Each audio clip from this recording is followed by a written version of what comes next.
Observai os lírios, eles não tecem nem fiam. Eu, contudo, vos afirmo que nem Salomão, em toda a sua glória, se vestiu como qualquer deles. Ora, se Deus veste assim a erva, que hoje está no campo, e amanhã é lançada no forno, quanto mais tratando-se de vós, homens de pequena fé. Olá, tudo bem? Meu nome é Bia, sou jornalista e apaixonada por livros, e hoje vamos conversar sobre Olhai os Lírios do Campo, de Érico Veríssimo. A obra foi lançada em 1938 e apresentou o autor ao mundo, pois foi seu primeiro sucesso. Se eu pudesse usar uma palavra para definir a minha leitura, seria gostosa. Na obra, cada frase de descrição tem a sua razão de ser, nos levando a uma viagem profunda na mente de Eugênio, o protagonista. Conhecemos a sua família, os seus problemas e vemos os acontecimentos por meio das lentes melancólicas dele. No início, o menino orgulhoso, ainda que humilhado, com certeza de que sabia o que queria. Com o tempo, porém, percebemos as suas ilusões, os seus enganos e a quais caminhos as suas escolhas levam. Quer saber um pouquinho mais dessa história? Então fica até o fim do vídeo.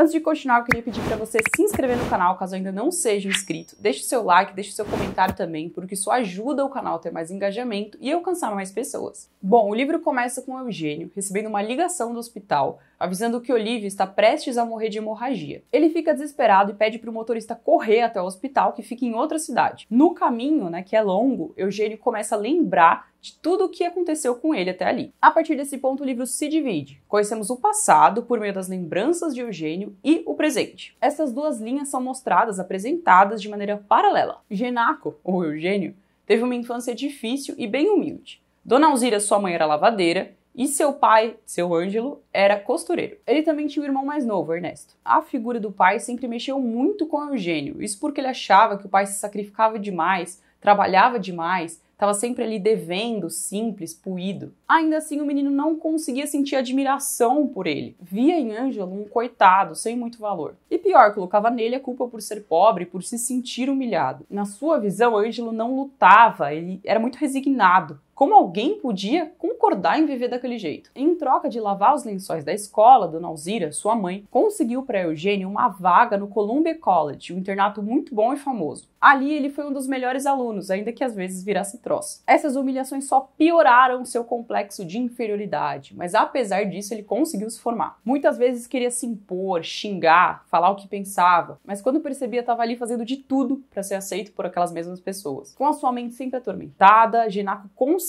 passar na tão sonhada faculdade de medicina. Ele arranjou um emprego para bancar os custos e foi pesado, mas conseguiu se virar. Em uma cena bem marcante no livro, ele tá andando na rua com dois colegas de faculdade e encontra o pai. O pai, então, todo orgulhoso, vai lá dar um sorriso e cumprimenta ele, e ele ignora o pai, como se simplesmente não existisse. Os dois colegas, como estão entretidos em uma conversa, nem percebem. A verdade é que Eugênio tinha vergonha de Ângelo, da sua resignação, do seu estado. Ele odiava a pobreza. Por vezes, gostava de pensar que era por esse motivo que tinha escolhido a medicina, tentar dar uma vida mais digna, uma condição melhor para essas pessoas. Essa ideia, com o tempo, com as aulas, acabou passando. Isso porque ele sentia nojo do estado, do cheiro de putrefação das casas, de como as pessoas fediam e da sua condição. Cada vez mais desejava mudar, sair dali, não se importando o mínimo com quem ficasse. No dia da formatura, ele conheceu uma colega de classe melhor, a Olivia. Ele já conhecia ela, mas eles têm a primeira conversa nesse dia. E de todos, ela era a única colega que também tinha uma origem humilde. Os dois, então, começaram a sair. Essa personagem é a minha preferida da história e provavelmente a preferida de muita gente. Olivia era o oposto de Eugênio, apesar de ter sofrido assim como ele sofreu. Ela o confrontava, o fazia pensar. Entendia e desmascarava tanto seu orgulho quanto a sua vaidade. Mas ainda assim, com ela, ele se sentia mais leve, mais verdadeiro, não se sentia inferior. Ambos foram aprendizes juntos em um hospital, mas apesar disso, de todo esse envolvimento com Olivia, ele ainda mantinha a ideia de ter uma carreira brilhante para ganhar dinheiro e simplesmente fugir dali e de todo mundo. Quando Olivia aceitou um emprego temporário em uma colônia um pouco longe de onde eles moravam, ele recebeu um chamado urgente em uma mansão. Foi lá que ele conheceu Eunice, filha de Sintra, que era dona do monopólio de arroz. Ela se sentiu intrigada pela figura do médico, que agia diferente dos outros médicos, e começou a querer sair com ele, depois de muitos passeios de carro, que era algo extremamente raro na época, coisa de quem tinha muito dinheiro, passeios de carro, restaurantes caros, conversas sobre literatura, sobre arte. Ele viu nessa relação uma oportunidade e se casou por interesse. Sua vida mudou totalmente depois desse casamento. Ele passou a ter conversas sobre arte, a ter o que quisesse na mesa na hora que quisesse, ter contato com as pessoas da alta sociedade, ser convidado por ilustres médicos para auxiliar em cirurgias e muito mais. Bem, com que surpresa, ele percebeu anos depois que alguma coisa ainda faltava. Sentia-se totalmente fora do lugar, ainda inferior, ainda angustiado. Mesmo poderoso, mesmo rico, mesmo com tudo o que queria. Toda aquela pompa e as conversas pareciam fingidas, falsas. Eunice logo percebeu também o erro que cometeu, mas apesar disso, por muito tempo, Eugênio só levou tudo com a barriga, sem confrontar nada, sem ter conversas abertas. Até que um acontecimento mudou totalmente o seu rumo. Mas aí eu não vou dar detalhes porque eu quero que você leia o livro para descobrir. Porém, vou comentar algumas coisas que eu achei muito interessantes. É notável que o personagem do Eugênio sofre com orgulho e com egoísmo, algo muito dele, porque nem o irmão, nem a mãe, nem o pai têm esses traços. Aliás, é interessante pensar que a situação humilde da família só piora algo que nele já existia. Porém, ao invés de lidar com esse complexo de inferioridade, ele começa a usar as pessoas. Ele usa os sacrifícios do pai, ainda que o despreze muitas vezes, usa Eunice, usa o sogro, usa os amigos da faculdade, usa diversas pessoas que aparecem no seu caminho. Não consegue acreditar que aquela gente possa gostar dele por quem ele é, assim finge e manipula.